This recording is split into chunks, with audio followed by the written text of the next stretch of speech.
What is up, everybody, and welcome to the Real Talks podcast. My name is Mike Singletary. And I am Frank Chen, and we are going to be your hosts. And what we're going to do is break down what it takes to live life on your terms through entrepreneurship, specifically real estate investing. So we're going to hit it hard, the good, the bad, and the real, because that climb, as any entrepreneur knows, is never smooth. So let's get real. First of all, guys, welcome to the show. To another awesome episode of Real. I feel like every episode's awesome because I feel like we're diving into things that everybody's related to, and we're just trying to bring things to you guys that matter. And today's topic, I feel like it's no different. I was texting back and forth with Mike. I was like, man, what are we going to talk about today? Right? That is our prep. That is our prep. But the real thing is, I think it's really applicable. Is like, the things are just going on in our everyday lives. Our business, we're entrepreneurs. We're running businesses. We're running teams. We're dealing with clients and customers. And, if it was an easy breeze, everybody would be doing this. So what we're going to be diving into today is really kind of the changes in the market that you're in. Doesn't matter if you're an investor, doesn't matter if you're own software or you're in the education space or whatever that's going into your life, your personal life. But the idea of identifying these things quickly and then being able to pivot out of it, or at least adjust to the changes that are happening in your life rather than waiting for things to get better. I think that's where I feel lots of entrepreneurs get stuck or find themselves a couple months later like, dude, what the hell happened? The writing has always been on the wall. I don't feel like there's any situation in our lives where we happen to be surprised by the negative outcomes. It's typically us either ignoring it or just waiting and waiting. So our topic today is going to kind of bring you guys into our world. I've been dealing with some pivots in my life these past couple of days that I hope can help you guys out, or at least just relate, if you're going through something similar. And I know Mike's going through that as well. And, that's what our topic today is, kind of identifying the changes in our lives, in our business, and how to quickly identify and quickly make adjustments so we're not waiting for things to happen to us. What do you think, Mike? Dude, that's absolutely something that I've had a problem with in the past. You had that saying, like, slow to hire, quick to fire, right? Yeah. And one of my problems is that I have zero issues letting somebody go that has, done something wrong, right? But I have a big time issue if I like that person and maybe they're underproducing, but I see them like trying, and then I hold on to them way longer than I should, right? Sure. And some of the things I had to put into place, and I'm going through this right now, is that one, do I have them in the right seat? That's a big one. Do I have this person? Because sometimes I don't, man. Even if I could take the personality profile and all this other stuff, the handwriting's on the wall that they're not executing on that one. So the first thing I was like, do I have them in the right seat? Did I train them appropriately to execute? Because maybe I might have the right person, but I didn't give them enough training, right? And then whenever I kind of go through that, those checks of all the things I can control, then you got to make that hard decision of, hey, I got to let you go and move in a different direction. And that's a tough one, man. That's a tough one when you're dealing with people's lives and stuff like that. And I'd love to know people's opinion on this. And it almost feels like you're playing musical chairs when it comes to people on your team. Is that a good format, or is it just better just to let them go and find just better, smarter, more motivated talent, right? Because I've done that before. Brought in this in the last 2 years, brought in a person, thought they were going to be good for this role, trained them up, quickly realized, holy crap, wasted my time, but I like the person. Let's see where else they can fit in my, maybe they're good in customer support since they're not really, that good at business developing. Yeah. Right. Or, it's a terrible way of running shit, dude. Musical chairs. Okay. Yeah. It's really, let's just call it what it is. Yeah. Right. And the thing is, and we do it. It's a terrible way of doing things, but at the same time, we're human beings and we make mistakes, and we got to going back to identifying stuff quicker. Right. Yeah. Let's just not only identifying the people that work for us, but identifying things that in your business that does and does not work, man. Especially in the real estate market right now and different marketing channels and stuff like that. Like, we ran a national PPC campaign and we were spending, a little bit of money in it, but it was not working. We were getting a butt ton of leads, but we were spending a lot of time. And so you always kind of have to hold on, but you have to kind of be very realistic on something. You have to give it enough time to see if it works, and then you've got to pivot as soon as you know that, man, this is not working, you know. And so we had to cut that off and get more granular, not do national because it was cheaper leads, and you know, we felt the conversion will still work out in our favor, but have be a little bit more of a granular, maybe just Texas or something like that. And it's interesting. I've been in word of mouth business for years, and I always talk to my investor friends. Some are flipping land, some are buying properties, most are doing direct mail, some are using some version of SMS.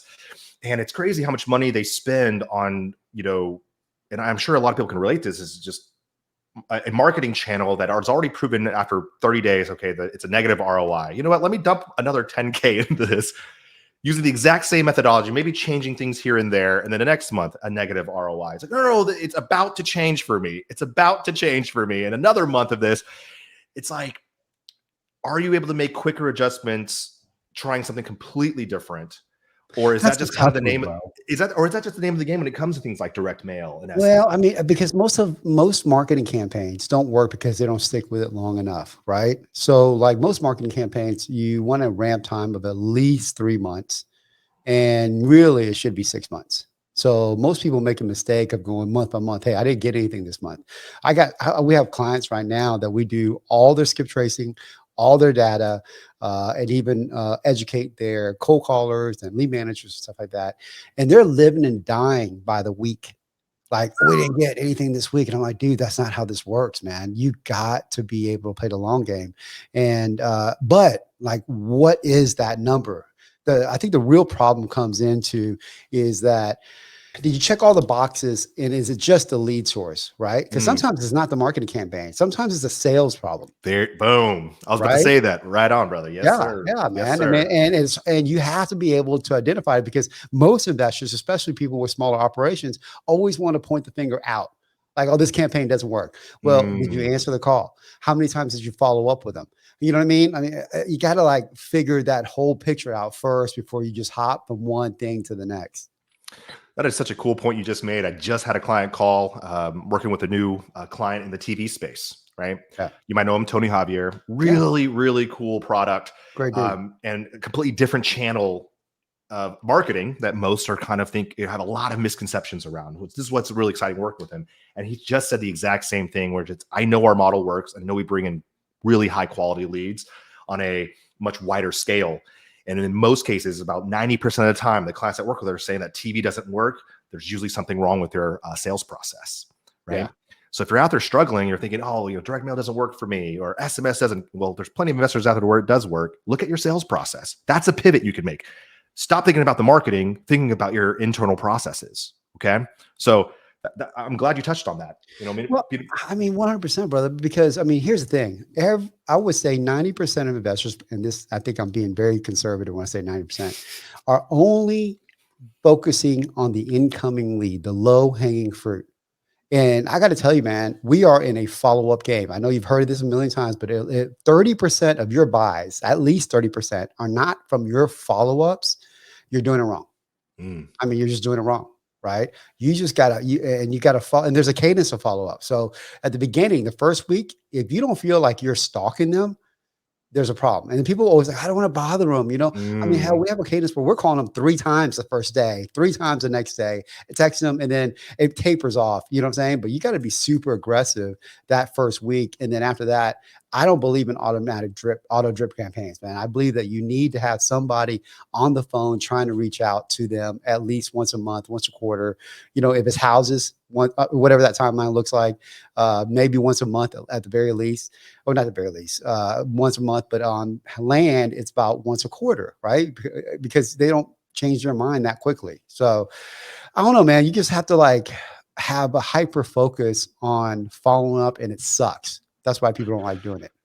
You know, pivot, I think, is, you know, our theme today is pivoting. And I think there's a direct association with that being tied to change. And I realize with most entrepreneurs, especially when they've been really comfortable with a certain process for years or even months that have been working well, bringing in the leads, bringing in the revenue, and all of a sudden something changes in the market. And it requires them to, for instance, have to get more intentional with their outreach. So now it's less automation, more one-on-one. You got to physically reach out to people. Well, that's not scalable. Well, your other method didn't work. And maybe putting more high touch process in place would work just for this season. Yeah. But in order to have to pivot to there, I just feel like even in my space right now, we're dealing with, automated webinars. And, I always joke around when I first got into this industry, we're doing teleseminars. It still blows me away to this day that people used to buy things just sitting on a phone for 60 to 90 minutes, just listening to someone talk. Then they give you some type of phone number to call in to buy a product. That's how people sold. Hope, man. They just want to have hope. Yeah. So, and then we shifted into GoToWebinar. A lot of people use that for like e-commerce or enterprise like meetings now for Fortune 500. Like that's what it's used for. We used to use it as a selling tool. And then we shifted into automated webinars. And just in the last probably let's say 4 to 5 years of us using automated webinars, we're noticing a big dip in registrations and attendance. People not showing up, people becoming less interested because everybody's in the automation route. And what it's showing us, what the market is showing us now, and where we have to pivot, is that people are needing a connection. They don't want to just be another number in your webinar funnel. They want to know, is this live? If you just read through our comments now, it's like, hey, just want to know, is this live? Is there someone there? It kind of breaks my heart. I'm thinking, because I'm just trying to automate the sale when people are looking for help. And if that's why you're in this business, you got to start, again, getting uncomfortable and getting in front of your community again.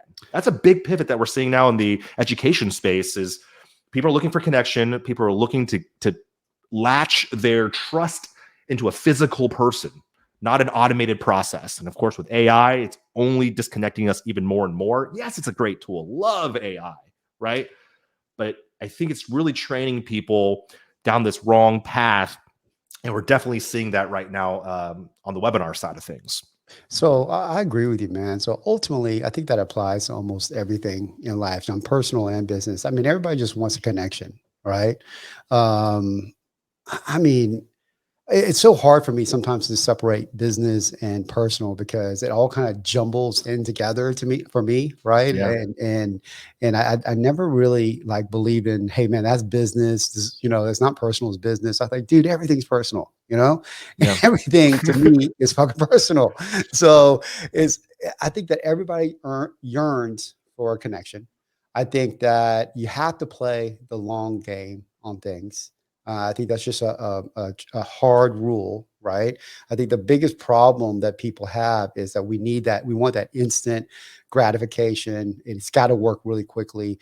But if you just like stack skills over a long period of time, or stack what you're doing over a long period of time, you're going to get the outcome that you want. It's just going to take time and effort, I always try to allude back to just industries that everyone can relate to, right? I think about 20 years ago, I'm not even that old, like turning 39 this year, and just looking back, getting there, man.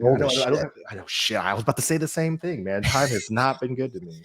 Thank God my wife is hot, so that works out. Thank God. You have the gift of God. She keeps me looking young, but or maybe older. I don't know. But yeah. What's interesting, just like looking back 20 years, you look at the airline industries, and this can be completely relatable to our small businesses, but like the airline industries, customer support, the whole days of, the customer is always right. These industries have now focused so much on revenue that they've pivoted out of the customer relationship, right? Even restaurants and hotels and things like that. It's almost like they're trying to do everything they can to keep your money, where before it's like they want to do everything to make sure you were happy. They would give you money. They would give you free, what do they call them in certain departments at AT&T where where you're trying to quit? I'm going to Verizon. Oh, how about I gave you 6 months at a discount? What department is that? I forget what it's called, but I know what you're talking about. Right.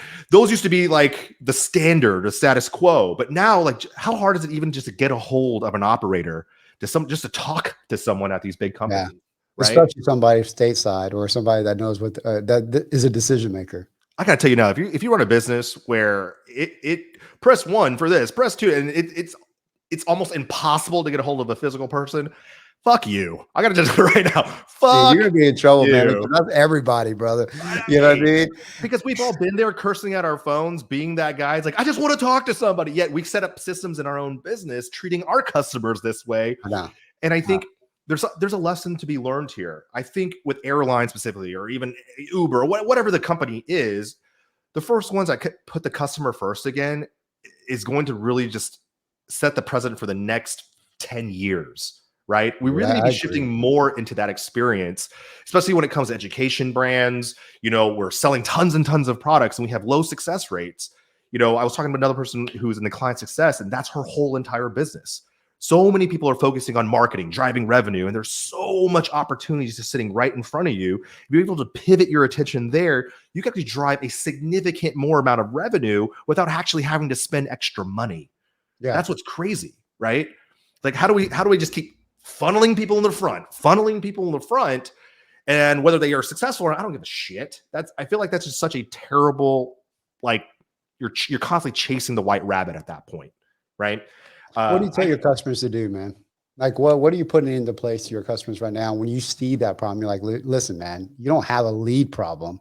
You know what I mean? You have a support, you have a Yeah, customer success problem. right, I speak their language. Well, what if I could show you how to recapture revenue that you've already paid for and potentially make the same, if not more, as if you were funneling more money on the front end of your business? right. Because cold ads they're hard, man. It's Yeah. tough. You know what I mean? And that's why we talk about follow up, and really the nuance, the underlying message of follow up is to care more, Yeah. right?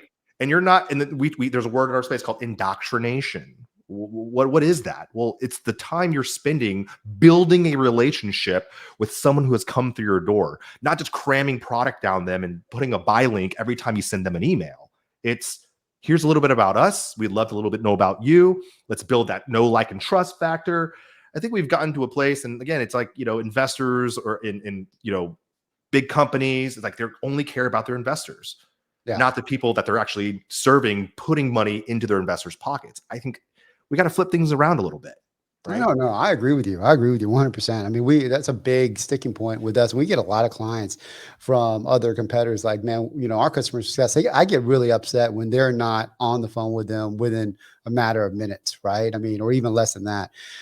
So that's customer success has always been a big part of our product. Not just Skill Force, but even when I opened my hair salon, it was like that. We had a 5x5 rule. That means that within a 5-foot radius of you, if a customer was in that radius, you had to say something.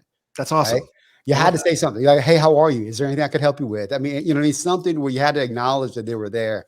And I think that businesses that incorporate, just to your point, that personal touch is going to thrive. But let's go back to our original, what we were really, are talking about is like, how to identify what's working, what's not faster. Yeah. Right.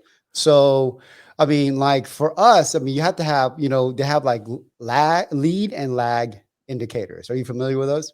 Oh, I'm a heavy metrics and KPI run business, so I'm all about the numbers. Yeah, leading lagging indicators. Mm-hmm. Okay, so how do you determine if something is not working, and how do you pivot, and how do you expedite that process? Well, I have a very unique business, right? If I was spending money on ads, and thankfully I've been very blessed not to have to worry about like spending a dollar, making a dollar. And for me, it's mainly about time and results, right? And for me, I'm just a naturally impatient person. I don't know if that's just a natural part of being an entrepreneur. Yeah. But it's about, I work on a 30-day period and a week-to-week period, right? I'm very big on quarters and accomplishing specific set goals. And I never try to set goals. And I understand stretch goals, but I'm talking about very, very tangible goals that if you are dedicated and are intentional with your efforts, you should be able to hit. Right. So there's definitely benchmarks that you can pre-establish when setting these goals. And of course, if you're not hitting those benchmarks week to week in order to get to the monthly goal, those are your leading and lagging indicators, right? So for myself, it comes down completely to, if we're trying to get affiliate customers for our clients, is how many have we done this week? How many have we done? How many are currently scheduled in the next 60 to 90 days? If we are 30 days have gone by and we're still working week to week, that is a lagging indicator. So how do we get ahead of that? Right. If I continue to be like, oh no, it'll figure itself out. I'll get people naturally call me and they're going to want to work with me. Well, 30 days go by, no one's called me. Guess what? Now I'm really behind. Now my clients are waiting like, well, Frank, where is that client? Where is that affiliate opportunity? Now I'm climbing out a hole versus getting ahead of it. So in my business, that's kind of how I identify if I'm leading or if I'm lagging in my business. How about you, man? Tell me a little bit about yours. I mean, the lagging indicator is always revenue, right? I mean, because if you guys don't know what leading and lagging indicators, lagging is like you're looking in a rearview mirror at things that already happened. Leading is like you're looking through the windshield on things that are about to happen, right? Love So that. these are KPIs that's how you measure it. So for a lagging indicator, it's about revenue, right? For, okay, that month, okay, maybe we had a bad month, but a quarter, that should tell you something, right? And then a leading indicator would be your marketing channels and your KPIs, like, even as granular as, conversations. How many conversations have you had? You know what I mean? And did you pick up the phone? I mean, these like silly things that, you think that's automatic, but if you test and track over time, they're pretty on point, man. The people that's making the most phone calls, the people that are talking to people the most, the people that are spending the most times in a conversation are the people that are going to convert more, right? So on the business side is that. On a personal side, I even have it, dude. Truthfully, brother. I mean, I have every morning I have a gratitude, oh God, kind of like Journal. group, you know what I mean? A Oh, several okay. groups. So we send like 3 gratitudes to each other, 3 things that we're happy about to each other, keeps us connected, puts us in the right frame. But what I also have there is like 10 metrics that day, and I rate every single one of them. That if I did it, if I did like 10 out of 10, which is hardly ever the case, uh, that's a hell of a day. I crushed it, right? And I'll just rate it. And I could always go back and see my rating for the week or whatever the case is and see if, man, am I performing? Why am I performing? You know what I mean? What am I doing to be optimal and stuff like that? And that just really helps me identify like bad habits and hopefully change it. You know what I mean? Quickly. Man, I love influencers. There's like this Viking guy that I follow. He's like this jacked dude who does like these mace bells. And, I find he's just freaking motivating. And I love his energy. And that's one of the things he says like in all his videos. Like today, what are you going to do these next 24 hours? These are the only 24 hours you're going to have today. You're never going to get these 24 hours back again. Right. Yeah. And he always talks about his routine in the morning. And that's one of the things he does is like, what are the 3 things you're going to accomplish today? So for those out there, I'm going to borrow that. I've heard it all the time: journaling, writing things down, and these are all good habits. And I wish I just did all the good habits. Then I'd Dude, be my the perfect best person, days is right? when I do them, bro. Especially, Yeah. I mean, especially I put the time in to, hey, did I meditate? Did I read? Did I journal a little bit? Did I write down my goals? Did I do one, like, okay, mine is like, say your mission statement for the day. Did you do one thing to get closer to the mission statement? Just one thing, not 3, not 5. I don't need to do all that shit, right? I mean, because the longer my to-do list, the less I do. If I just go, I just got to do one thing that drives me forward over a long period of time, I'm moving forward way quicker than I thought I would. I think I was watching an interview with Jesse Eitzler. Eitzler? Yeah. Oh, dude, I love that one. Great. I think he was Yeah. mentioning something along like the lines of he had a friend who was telling him if you did one new thing or one uncomfortable thing per day, you would have accomplished, like, look what you have accomplished after 365 days. I'm probably I think he broke butchering. it down to 3, right? He's like, 1 year, you have to do something that's way out of your comfort zone. Say this Yeah. year, we started a podcast. That's our thing for this year. And Right. every week we got to get on here and do it. So we started a podcast. And then there's another thing where, I don't know, he broke it down to 3. We'll try to leave the link on below, but I thought that was really on point. And essentially what it was that you do something, you force yourself to do something different, and you test yourself every single month. And it doesn't have to be this outlandish, crazy, whatever. It's just small incremental things. The next thing you do, you look up, you're like, holy shit, I'm a different dude. You Yeah. know, I just started this. Check this out, man. This is awesome. This is about proximity. This guy that I've been wanting to be a part of, this kind of bike club, because these dads are part of my community, and it's an invite thing, right? And so I got invited. So I'm like, cool, I'm going to go. Well, they meet early. They meet like at 5 a.m. downtown. I gotta go drive all the way downtown. I gotta get up at 4:30, whatever, go downtown and then ride a bike for 45 minutes. And then, we hang out and talk and stuff like that. That sounds But good, man. they're a great group of guys, and it starts my day off right, and it's just proximity, and it's something that I've been wanting to do, and it helps me get closer to my goal. And it sucks every single time that alarm goes off, and I battle it, especially at 2 o'clock when I'm like, oh my god, I'm dying here, you know what I mean? Yeah. But it's something that, hey, this is something that's going to make me a little bit better. It's a sacrifice, bump it, let's do it. I think I attach a lot of the things that I do to emotion, because that's what my motivating factor is. Usually when I reach a point of intolerance, I'm a very tolerable person. It even comes down to my laziness, right? Yeah. But when I get fed up with where I am, like my heaviest was 210 pounds. Never have been that fat in my life, right? But that was my breaking point. So for those who are listening, I think it doesn't necessarily have to be a thing you write down. It's a feeling too. Oh, I'm tired of feeling this way, or I hate when I'm lazy, or just simply cleaning something, or doing anything that just makes you that weird negative feeling inside. Do you do something when you know that something's not right? Is there something inadvertently that you do? So something as small. Hey, check this out. I've been doing this more. Words are very powerful to me, Yeah. right? So instead of saying maybe, I say I will. So if I come as like, hey, maybe I should. No, actually, I will do this. So just something as simple as saying, leaving myself an out and closing that door. Because sometimes I don't know when I'm stuck, right? Like I can't, because you're bombarded with busyness, right? So you think you're moving forward or whatever the case is. Even with these steps you put in there, sometimes you're not sure if you're really stuck or not. But I think your inner consciousness, your whatever knows, right, that you're not on your path or something's wrong. And I could always tell, and my wife knows this now too, when I'm watching too much TV. Like I don't watch a lot of TV, but if I'm sitting there staring at the TV for longer than I'm usually doing, then there's like, that is something going on in my life that I'm like, I'm stuck and I got to figure it out. Is there something in your life that you're like, oh shit, when I do this, some people might be drinking, right? I've been drinking too much, or whatever. Man, you got me thinking about my life choices right now, brother. But I gotta say the two, and this is just being true. One is video games, and the other one is drinking. Just, dude, honestly, when I don't feel the pressure of my business, and that's not a good thing sometimes, where I get too lax, I'm not pushing myself. Video games, 100%.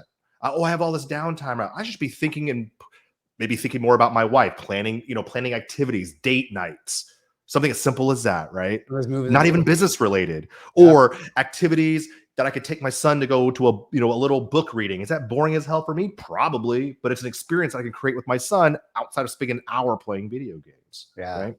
So that's a very interesting observation, man. I'm noticing that. And yes, I drink. It came about, dude. I mean, it didn't come about. It's just like, it's just paying attention or being self-aware of yourself. You know what I mean? It's like, and I'm not saying I'm a self-aware person, like crazy or something like that, but I know when something, like, because of that, I know something's wrong. And that's when I'm like, holy shit, I got to start moving.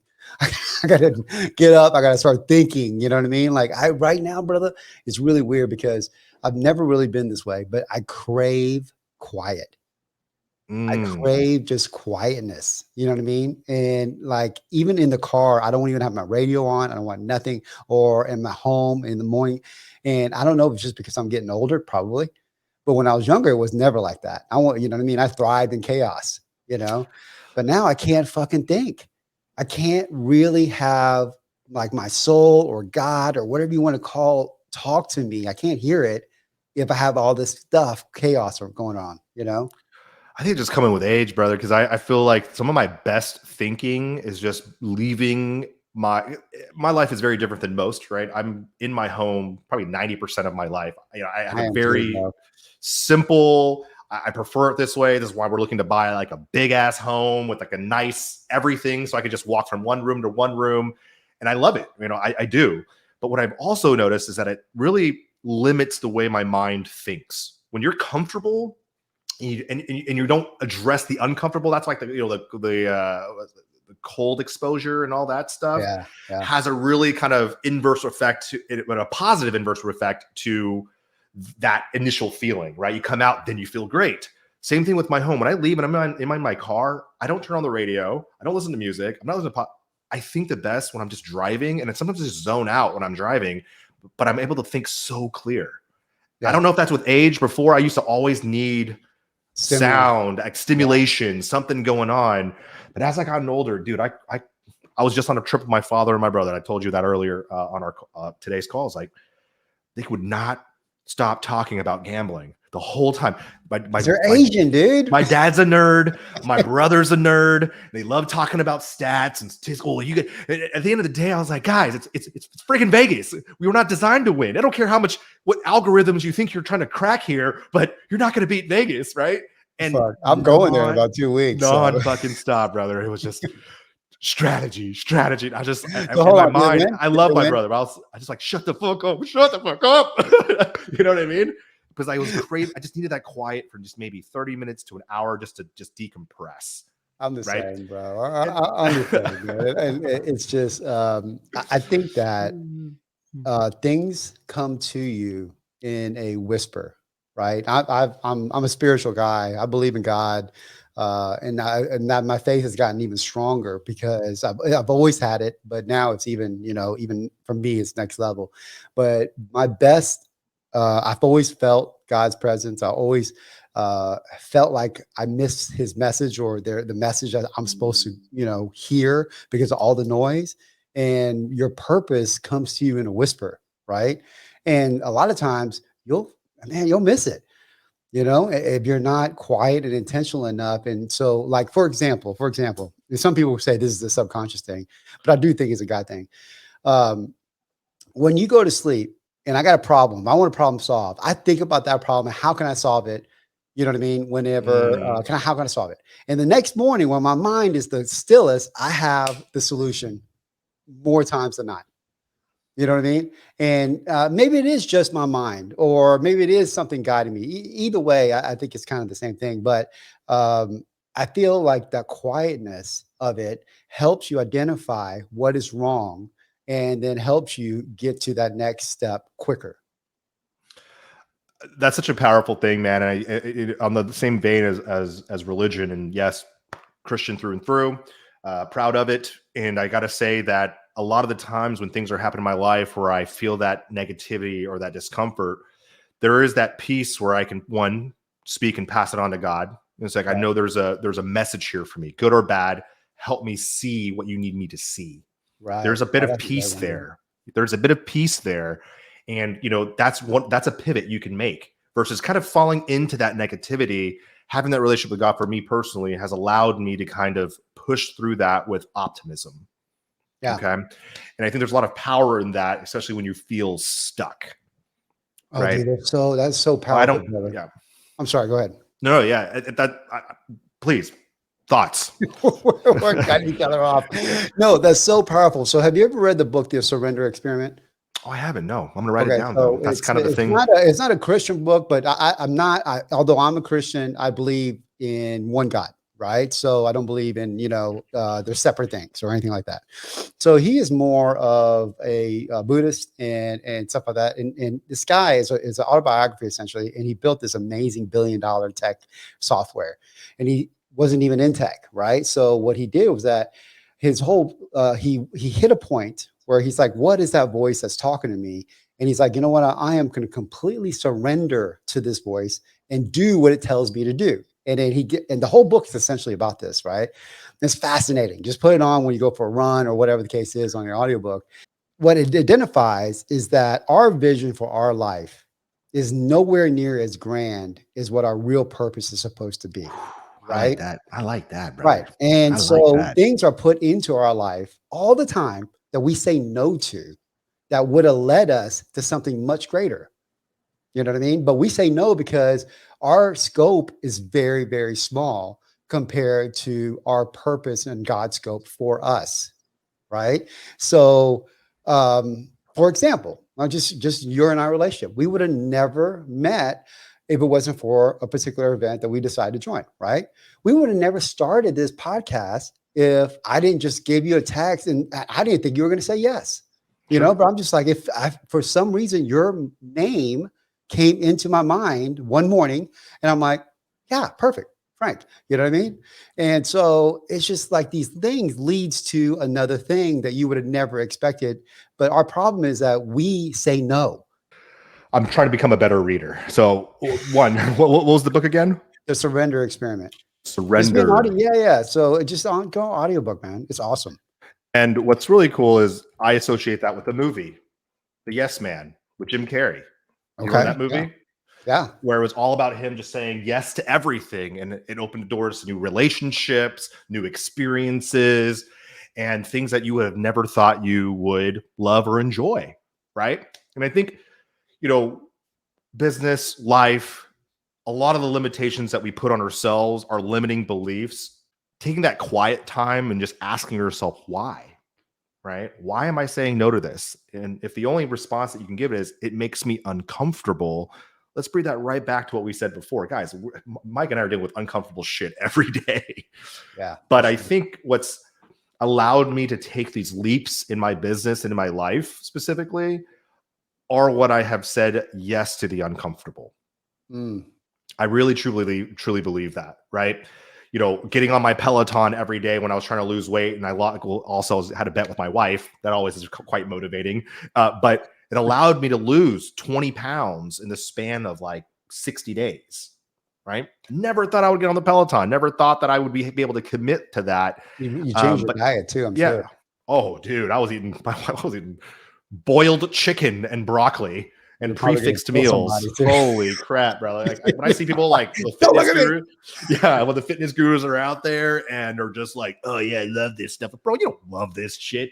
You love looking jacked. Yeah, you love looking jacked. But I like flavor in my food. There's two things I spend money on, guys: food and travel. That's it. There's no limitations to my budget when it comes to those two things. So when you're telling me boiled chicken and broccoli, holy moly, you're crushing my soul. You're crushing it. But you did the work, is what you're saying. I did the work. I did the work. And it's same thing with my business, right? There was one point in my life where I was really unhappy with where I was at, right? I was serving my clients, I was working a lot, and I fired everybody. I fired everybody to start over because I wanted to build something different. You don't think that was uncomfortable? Yeah. But it allowed me to really see what I wanted to create for myself and really invest in myself, right? Massive uncertainty, right? So what made you decide to pull that trigger to take that leap of firing everybody and starting over? Because that's very courageous, right? Back to what I said earlier, the intolerance. I was so tired of feeling the way I was feeling, even though I was making money. And I hope that you weren't on your purpose. Is that what I'm hearing? Yeah. Good summary. I didn't feel like I was living in my passion or living in my purpose. Yeah. I feel like I was kind of going through the motions of the day to day. And I'm a dreamer. I'm a dreamer. And I know a lot of people listening are probably also dreamers. And the only difference that people between dreamers and actual doers is the action you take in between. And I feel like that kind of goes down to the pivot is like, I could have kept doing what I was doing. I was making money. I was supporting my family. I was doing everything fine, but I needed to get out of that stuck. And I had to pivot into something completely uncomfortable. But it really taught me a lot. It was like that next stage. My wife is going through that right now. She did a great job. Great job. A few things about it just doesn't make her happy. And she even was like going through her therapy sessions and getting help on why am I feeling and thinking this way? Right. And through some certain exercises they helped her with, it got her to be motivated into applying for a new job. And then her limiting beliefs, she was so surprised when someone reached out to her, and then all these job opportunities started to show up. Blessed be God. I think that he was also listening to us at that time. And then she realized, oh my gosh, I didn't know. And she did an interview and got a job right away. She's like, I didn't know that I was, disqualified or all these things. That's where discomfort puts you, is you don't know what you don't know. You assume, and that's, I think, one of the biggest downfalls for just people in general, including myself, is the assumption. If you find yourself assuming things in your life right now, ask yourself why.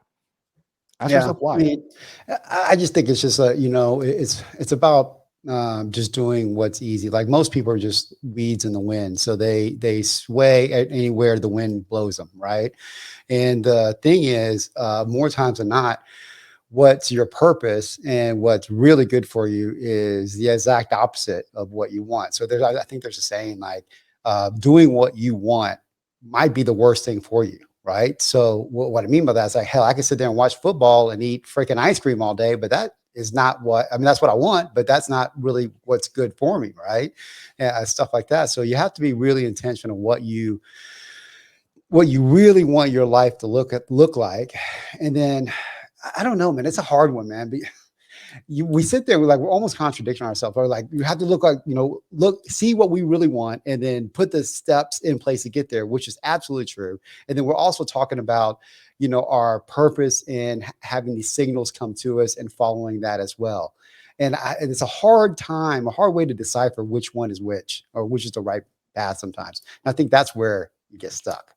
Yeah, man. I think having aspirations is what we're talking about, right? I have high aspirations for myself, No, never. And I was like looking through our past podcasts and things like that. He's like, Frank, do you put yourself on a soapbox sometimes? And are you being hypocritical when you're saying this is what you should be doing? And are you doing these things? Oh, Right. that's a good one, dude. Yeah. I always That's a good question one. my own integrity when it comes to how I give advice, and never do I want people listening to me think, well, Frank must be doing all these things because he's talking about it.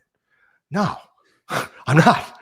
But I aspire to be this person. I think it's important for us to want to aspire to be better, and we always will fall short. I think that's like the life purpose, is to fail and pick yourself back up and become a stronger version of yourself.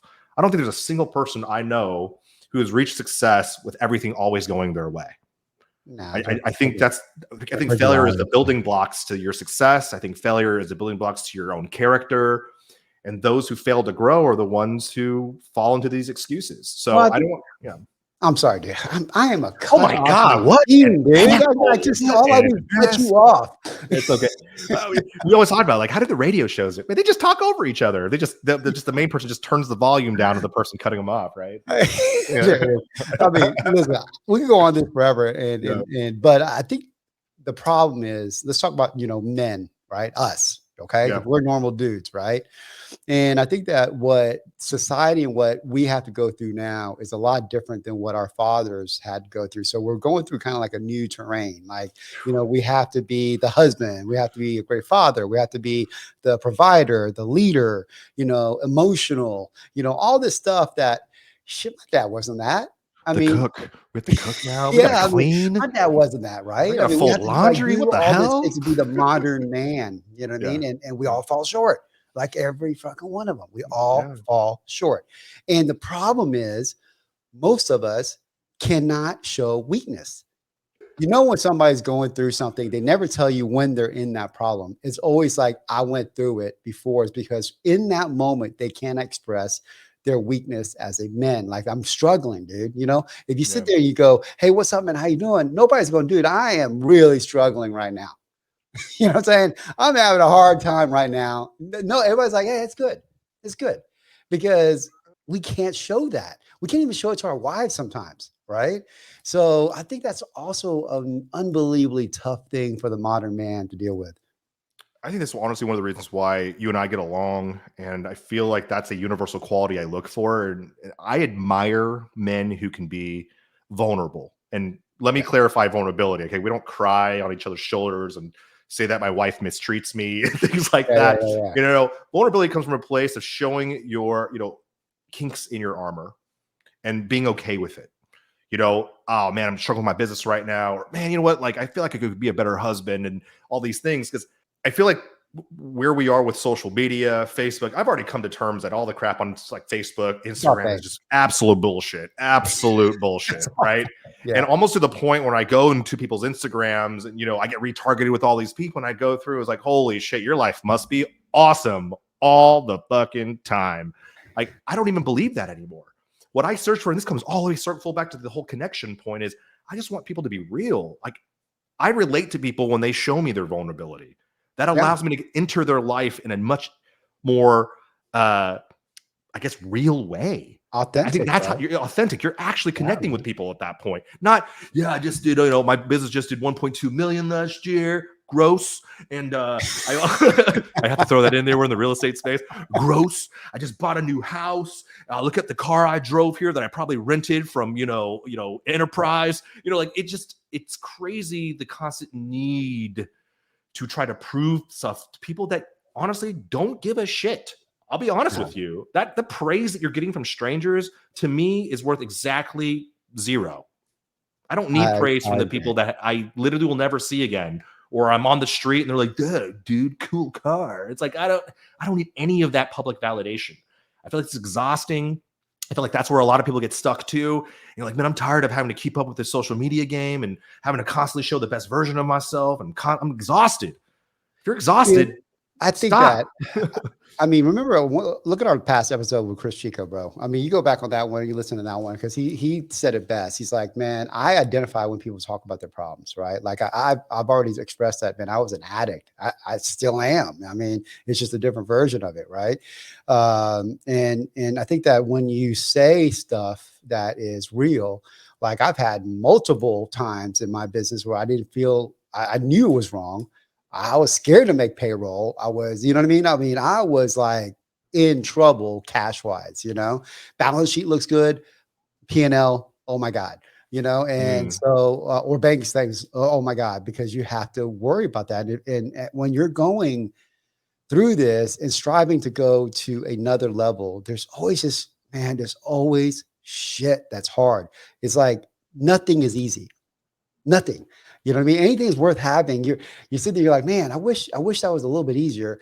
And you're like, no, it's gonna be hard.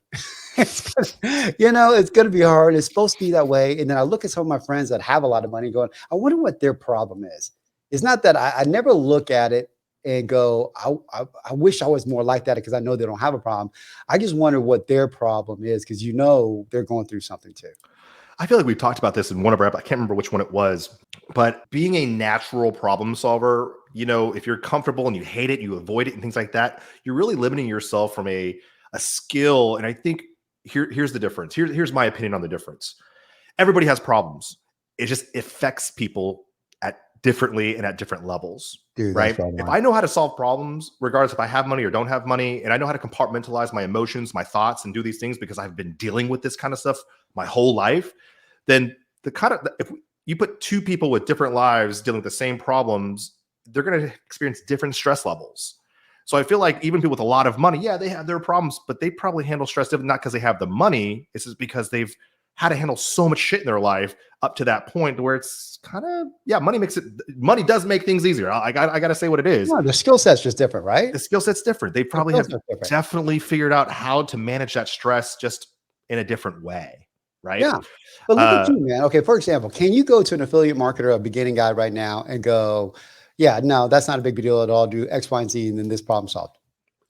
But whenever you're at that time, at that level, you were like, oh, fuck, this is like, oh my God, how would I solve this problem? Yeah. This is a big problem. Right. Yeah. And that's a whole bit of like, and this really comes, I love coming full circle. That's probably my coin. Let's come full circle. But coaching, when you get stuck, I don't know what my finances, bring in contract a CFO or fractional CFO to come in and kind of just destroy that side and find the solution to it.